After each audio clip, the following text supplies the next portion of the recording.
Everyone, welcome back to our YouTube channel अंग्रेजी से हिंदी तक। आज की जो हेडलाइन है इसमें एक वर्ड आपको कॉमन मिलेगा, वो है टैरिफ।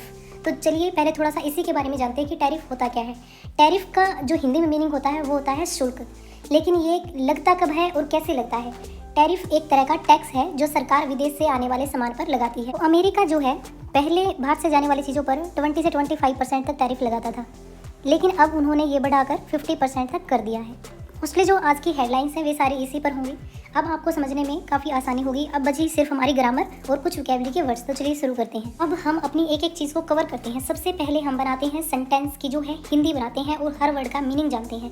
देखिए, ट्रम्प यानी ट्रम्प जो है अमेरिका के प्रेसिडेंट हैं। 50% टैरिफ, 50% शुल्क। Own Indian goods, own mean होता है पर, इंडियन यानी भारतीय, गुड्स यानी वस्तुओं पर या फिर चीज़ों पर, गुड्स मीन होता है वस्तुओं पर।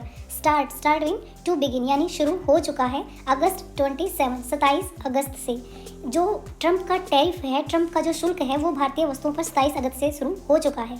अब बात करते हैं इसमें टेंस कौन सा यूज हुआ है और इसकी हिंदी कैसे बनी है। तो अगर टेंस की बात करें तो ये जो सेंटेंस है हमारा, ये जो हेडलाइन है वो प्रेजेंट इंडेफिनाइट टेंस में है। और वो हमें कैसे पता चलता है? हम देखते हैं सब्जेक्ट को। सब्जेक्ट यहाँ पर है गुड्स यानी कि वस्तुएं, जो कि प्लूरल है।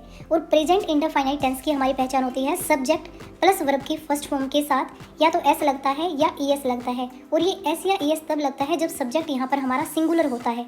लेकिन अगर प्रेजेंट इंडेफिनाइट टेंस में सब्जेक्ट हमारा प्लूरल हो तो उसके बाद जो वर्ब की फॉर्म आती है वो सिर्फ वर्ब की फर्स्ट फॉर्म आती है। तो यहाँ पर सब्जेक्ट है, उसके बाद वर्ब की फर्स्ट फॉर्म है। अब तीसरी और इम्पोर्टेंट बात न्यूज़ की हेडलाइन देखने वालों के लिए। अब ये जो सेंटेंस है हमारा, हमने देखा कि प्रेजेंट इंडेफिनाइट टेंस में बना हुआ है। तो प्रेजेंट इंडेफिनाइट टेंस की हम हिंदी में पहचान पढ़ते आए हैं, वाक्य के अंत में ता है, ते हैं, ती है। लेकिन यहाँ पर ऐसा कुछ नहीं होगा। ये इंग्लिश में जो सेंटेंस बनाते हैं वो प्रेजेंट इंडेफिनाइट टेंस में होगा, लेकिन हिंदी में वो पास्ट की साउंड करेगा, यानी पास्ट में बोला जाएगा। अब देखिए, जैसे कि इसकी पहचान हमने देखी कि प्रेजेंट इंडेफिनाइट टेंस में है सब्जेक्ट प्लस वर्ब की फर्स्ट फॉर्म। लेकिन अगर मैं इसकी हिंदी बनाने जाऊँ तो वो होगी कि ट्रम्प का जो इंडियन गुड्स पर यानी भारतीय वस्तुओं पर जो शुल्क था वो लागू हो गया है, यानी वो पास्ट में वो चीज़ हो गया है। मैंने ये चीज़ पास्ट में बोली कि वो लागू हो चुका है।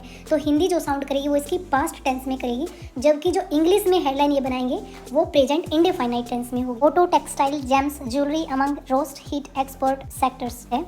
ऑटो का मतलब यहाँ पर है जो वाहन उद्योग है। टेक्सटाइल से मतलब है जो कपड़ा उद्योग है। जेम्स और ज्वेलरी से मतलब है जो आभूषण है, रत्न है। अमंग रोस्ट हीट होता है बुरी तरह से प्रभावित होना। एक्सपोर्ट सेक्टर्स के साथ साथ जो वाहन उद्योग है, टेक्सटाइल उद्योग है और आभूषण और रत्न उद्योग है, ये चीज़ें भी बुरी तरह से प्रभावित हुई हैं। यूएस यानी कि यूनाइटेड स्टेट होमलैंड सिक्योरिटी यानी गृह सुरक्षा विभाग।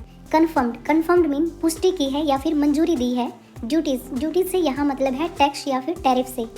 इफेक्टिव मीन होता है लागू हो जाना या अप्लाई हो जाना। एट मिडनाइट आधी रात से, यानी कि अमेरिका, यूएस यानी अमेरिका गृह सुरक्षा विभाग ने पुष्टि की है जो ड्यूटीज़ हैं, टैरिफ है, वो आधी रात से ही प्रभावी होंगे या फिर आधी रात से ही लागू हो जाएंगे। यहाँ इफेक्टिव से मतलब है लागू होना या फिर प्रभावित होना चीज़ों का। कन्फर्म्ड यानी मंजूरी देना या फिर पुष्टि करना। मिडनाइट यानी आधी रात से। तो आज की वीडियो में सिर्फ इतना ही। मिलते हैं नेक्स्ट वीडियो में। Thanks for watching.